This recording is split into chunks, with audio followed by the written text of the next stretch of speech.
আসসালামু আলাইকুম, hello everyone. আজকের আলোচনায় আপনাকে স্বাগত। আপনি কি জানেন যে শুধু বাংলাদেশ নয়, সারা বিশ্বে একটি দম্পতির নিঃসন্তান হওয়ার জন্য 40 থেকে 50% ক্ষেত্রেই সাধারণত পুরুষই দায়ী। সেক্ষেত্রে চিকিৎসা বিজ্ঞান বলছে মেল ইনফার্টিলিটি, অর্থাৎ আমাদের সমাজে বন্ধাত্বের জন্য প্রায় নারীদেরকে দায়ী করা হয়। অর্থাৎ আমরা সরাসরি নারীদের দিকে হাত তুলিয়ে দেখে দিই যে বাচ্চা না হওয়ার জন্য, অর্থাৎ সন্তান না হওয়ার জন্য নারী দায়ী। কিন্তু চিকিৎসা বিজ্ঞান বলছে মেল ইনফার্টিলিটি, অর্থাৎ পুরুষ বন্ধাত্ব। অনেক ক্ষেত্রেই সাধারণত পুরুষও বন্ধাত্ব হয়ে থাকে, কিন্তু চিকিৎসা বিজ্ঞান বলছে ভিন্ন কথা। এক্ষেত্রে নারী এবং পুরুষ উভয়ে দায়ী হতে পারে। তবে ম্যাক্সিমাম ক্ষেত্রে যে মহিলারাই দায়ী হবে এমনটি নয়, পুরুষও অনেক সময় মেল ইনফার্টিলিটিতে ভুগতে পারে, অর্থাৎ পুরুষেরও বন্ধাত্ব হয়ে থাকতে পারে। সুপ্রিয় দর্শক শ্রোতা, কিন্তু কেন এমনটি হয়? একজন পুরুষের যথাযথ দেহের অধিকারী এবং স্বাস্থ্যগত দিক থেকে যথেষ্ট বলিয়ান হওয়ার পরেও কেন তার বন্ধাত্ব হয়? এটি কি একটি জিনগত সমস্যা, নাকি আমাদের বর্তমান লাইফস্টাইলের সমস্যা, নাকি খাদ্যাভ্যাস, নাকি জেনেটিক্যালি এই সমস্যা হয়ে আসতেছে, নাকি সরাসরি হরমোনজনিত ডিসঅর্ডারে ভুগতেছে? আসুন আলোচনা করি যে এটি হরমোনের সমস্যা নাকি অন্য কোনো কারণে এটা হয়ে থাকে। এটি বর্তমান সময়ে অত্যন্ত গুরুত্বপূর্ণ এবং খুবই প্রয়োজনীয় একটি বিষয়, যেটা নিয়ে আমরা অনেকেই সন্দিহান থাকি। মূল বিষয়টা কি? চলুন আলোচনা করি, কোনো কুসংস্কারের অন্তর্ভুক্ত না হয়ে চিকিৎসা বিজ্ঞানের আলোকে যে পুরুষের বন্ধাত্ব কি এবং কেন হয়, এর কারণ, লক্ষণ এবং প্রতিকার নিয়ে আজকের আমাদের আলোচনা।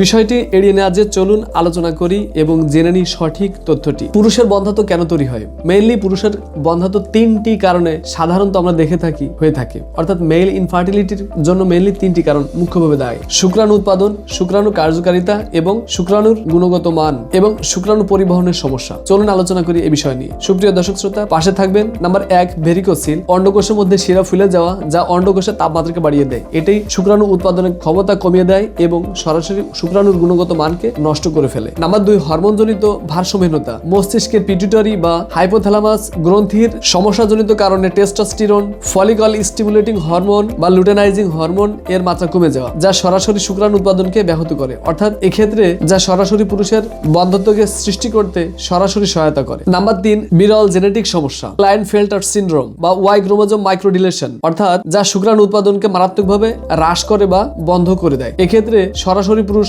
বন্ধাত্বের দিকে ধাবিত হয়। নাম্বার 4, অন্ডকোষের রোগ, পূর্বে অন্ডকোষ নেমে না আসা, অর্থাৎ আনডিসেন্ডিং টেস্টিস। এক্ষেত্রে সংক্রমণ বা অর্কাইটিস অথবা সরাসরি আঘাতজনিত কারণেও শুক্রাণু উৎপাদন বন্ধ হয়ে পুরুষের বন্ধাত্বের দিকে ধাবিত হতে পারে। সুপ্রিয় দর্শক শ্রোতা, চলুন আলোচনার দ্বিতীয় যে কারণটি রয়েছে সেই কারণে আমরা ফিরে যাই। শুক্রাণুর কার্যকারিতার সমস্যা, শুক্রাণুর সংখ্যা পর্যাপ্ত হলেও তাদের কার্যকারী ক্ষমতা কমে যেতে পারে। সেক্ষেত্রে যে কারণগুলো রয়েছে, আসুন আলোচনা আমরা ফিরে যাই। শুক্রাণুর সংখ্যা পর্যাপ্ত হলেও তাদের কার্যকারী ক্ষমতা কমে যেতে পারে, যেমন শুক্রাণুর সংখ্যা কম, অলিগোস্পার্মিয়া, প্রতি মিলিলিটার বীর্যে শুক্রাণুর সংখ্যা 15 মিলিয়নের কম। এটা হলে অবশ্যই আপনার বন্ধাত্বের সমস্যা পরিলক্ষিত হতে পারে। শুক্রাণুর গতিশীলতা কম, অ্যাসথেনোস্পার্মিয়া, অর্থাৎ ডিম্বাণুর দিকে সাঁতরে যাওয়ার ক্ষমতা কমে যাওয়া। শুক্রাণুর অস্বাভাবিক আকৃতি, যাকে টেরাটোস্পার্মিয়া বলা হয়। শুক্রাণুর অস্বাভাবিক গঠন, যা ডিম্বাণুকে নিষিক্ত করার ক্ষমতা নষ্ট করে দেয়। অ্যান্টি-স্পার্ম অ্যান্টিবডি, শরীরের সরাসরি রোগ প্রতিরোধ ক্ষমতা শুক্রাণুকে শত্রু মনে করে এবং শরীরের রোগ প্রতিরোধ ক্ষমতা শুক্রাণুকে ক্ষতিকারক উপাদান মনে করে ভুলবশত সরাসরি একে আক্রমণ করে এবং ধ্বংস করে দেয়। এক্ষেত্রেও আপনার বন্ধাত্বের সমস্যা তৈরি হতে পারে। শুক্রাণু পরিবহনে বাধা, আসুন আলোচনা করি। শুক্রাণু তৈরি হলে প্রজনন পথ বন্ধ থাকার কারণে বীর্যে শুক্রাণু আসতে পারে না। নালীতে বাধা, ডাক্টাল অবস্ট্রাকশন, সংক্রমণ বা আঘাতের কারণে বীর্য বহনকারী নালীগুলি বন্ধ হয়ে যেতে পারে। এরপরে রয়েছে রেট্রোগ্রেড ইজাকুলেশন। এক্ষেত্রে বীর্যপাতের সময় লিঙ্গ দিয়ে বীর্য সরাসরি বাইরে না এসে সরাসরি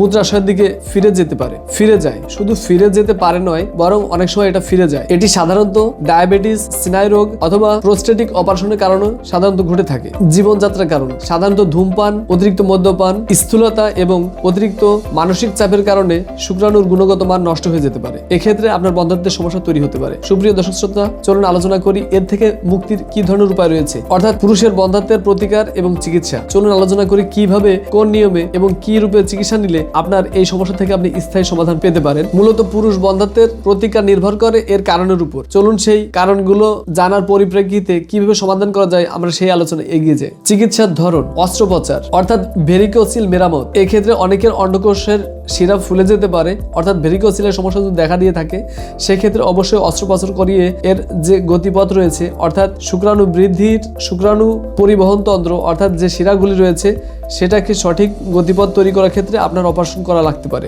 সংক্রমণ চিকিৎসা, প্রজনন অঙ্গের সংক্রমণ হলে অথবা অর্কাইটিস বা এপিডিডাইডিমাসের সমস্যা হলে সেক্ষেত্রে অবশ্যই যদি আপনি নিয়মিত করে মানসম্মত আপনার নিকটস্থ কোনো রেজিস্টার ভালো হোমিওপ্যাথিক চিকিৎসা গ্রহণ করে থাকেন সেক্ষেত্রে আপনার এ ধরনের বন্ধ্যাত্বের সমস্যা দ্রুত কেটে আপনার হরমোনাল ইমব্যালেন্সকে স্বাভাবিক মাত্রায় ফিরিয়ে এনে আপনার বন্ধ্যাত্বের সমস্যা স্থায়ীভাবে দূর করতে পারে এবং আপনিও হতে পারেন একজন আদর্শ পিতা। সহায়ক প্রজনন প্রযুক্তি অর্থাৎ ART সঙ্গিনীর ডিম্ব স্ফোটনের সময় পরীক্ষাগারে তৈরি করা যে শুক্রাণু একটি সরাসরি ডিম্বকোষে প্রবেশ করানো হয়। এই মাধ্যমে ART সিস্টেমে বাচ্চা ধারণের ব্যবস্থা করানো হয়ে থাকে। অনেকে IVF করে থাকে। যদি শুক্রাণুর সংখ্যা অত্যন্ত কম হয়ে থাকে সরাসরি একটি একক ডিম্বাণুকে সরাসরি ডিম্বাণুর ভিতর প্রবেশ করানো হয় এবং এর মাধ্যমে এক্ষেত্রে শুক্রাণুর সংখ্যা অত্যন্ত কম হলে অথবা শুক্রাণুর গুণগত মান অত্যন্ত কম হলে এবং অন্যান্য ব্যবস্থা যদি একেবারে ব্যর্থ হয় সেক্ষেত্রে অনেকেই এভাবে IVF করে বাচ্চা ধারণের ব্যবস্থা করে থাকে। সুপ্রিয় দর্শক শ্রোতা, এছাড়া রয়েছে প্রতিরোধ ও জীবনযাত্রার পরিবর্তন। আসুন আমরা জীবনযাত্রার প্রতিরোধ এবং পরিবর্তনের মাধ্যমে একটি মানসম্মত জীবনযাপন গঠনের মাধ্যমে এই সমস্যা থেকে অনেকটাই মুক্তি পেতে পারি। সেটি কি, চলুন আলোচনা করি। স্বাস্থ্যকর ওজন বজায় রাখা। অতিমাত্রায় স্থূলতা হরমোনের পরিবর্তন ঘটাতে পারে এবং এক্ষেত্রে অবশ্যই আপনার মেল ইনফার্টিলিটির দিকে যেতে পারে। সুপ্রিয় দর্শক শ্রোতা, এর জন্য অবশ্যই আপনাকে সুস্বাস্থ্য গঠন করতে হবে এবং সঠিক আপনার উচ্চতা অনুসারে ওজনকে বজিয়ে রেখে একটি মানসম্মত জীবনযাপন করতে হবে। তাহলে অবশ্যই আপনার মেল ইনফার্টিলিটি দূরত্ব কমে যে আপনার সুসন্তান আপনার সঠিকভাবে বাচ্চা ধারণ ক্ষমতা বেড়ে যেতে পারে। নেশা পরিহার। আপনি যদি প্রচুর ধূমপান করে থাকেন অথবা অতিমাত্রায় মদ্যপান করে থাকেন এটা আপনাকে অবশ্যই ক্ষতিকারক অবস্থায় নিয়ে যায় এবং আপনার হরমোনাল ইমব্যালেন্সেস তৈরি করতে পারে। অর্থাৎ আপনার অবশ্যই ধূমপান এবং মদ্যপান বর্জন করতে হবে এবং একটি মানসম্মত চিকিৎসা গ্রহণ করতে হবে। অন্ডকোষের তাপমাত্রা নিয়ন্ত্রণ। আপনি অতিমাত্রায় কোনোভাবেই আটশাট পোশাক পরতে পারবেন না এবং কোনোভাবেই আপনার অবশ্যই উরুর পরে অর্থাৎ আপনার কোলের পরে দীর্ঘ সময় আপনি গরম জলে স্নান অথবা আপনি আপনার ল্যাপটপ কোলে নিয়ে কাজ করা থেকে আপনি বিরত থাকুন, কারণ অতিরিক্ত তাপমাত্রা শুক্রাণু উৎপাদনকে অত্যন্ত ক্ষতিগ্রস্ত করতে পারে এবং আপনার মেল ইনফার্টিলিটি তৈরি করে দিতে পারে। পরিবেশগত বিষক্রিয়া এড়ানো। সুপ্রিয় দর্শক শ্রোতা, আপনি কীটনাশক, ভারী ধাতু এবং রাসায়নিকের সংস্পর্শ থেকে নিজেকে সরিয়ে রাখুন।